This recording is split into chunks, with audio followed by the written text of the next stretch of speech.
I don't know if he's still tied to the NBA team, Mm. and God knows what else. Yeah. Right? So we're gonna sit back and watch the show. And I'm gonna be real, I believe Beyonce in some instances gotta ask him to kind of like, stay over there. That is crazy because, well, okay, but think about what they did in the immediate aftermath of this lawsuit. We're supposed to do that. The family thing got to be right. But Jay-Z, who you never see doing some bullshit publicly, clearly does not really like to go out in public any more than he has to, gets all dressed up with his family and goes to the goddamn Mufasa premiere. We has to do that.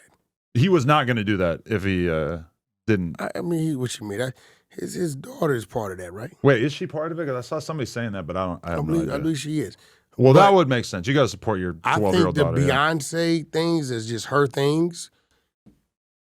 I think she might ask him to take the back seat. I don't think that... Get in the trunk. I don't think Beyonce is... I think her fan base is so solidified that they're not likely to flee the way that a lot of other people I'm not would. thinking about fan base. I'm talking about just the people she do business with. They're going to advise her. Like the things that you immediately tied to, let's kind of keep that away from this. Your family life is your family life. We contracted you to do these things. We kind of may not need him on set. We kind of may not need him on stage.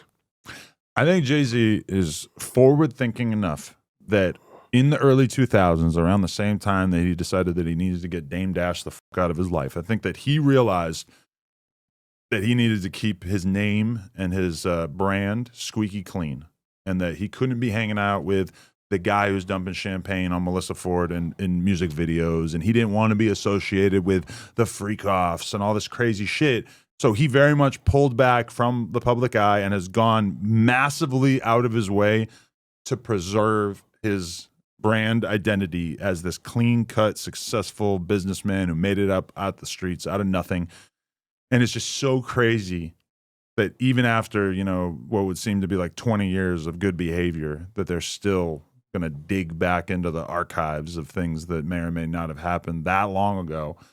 And that this could, in theory, be the thing that sort of dethrones and ends what has been otherwise pretty much a perfect career.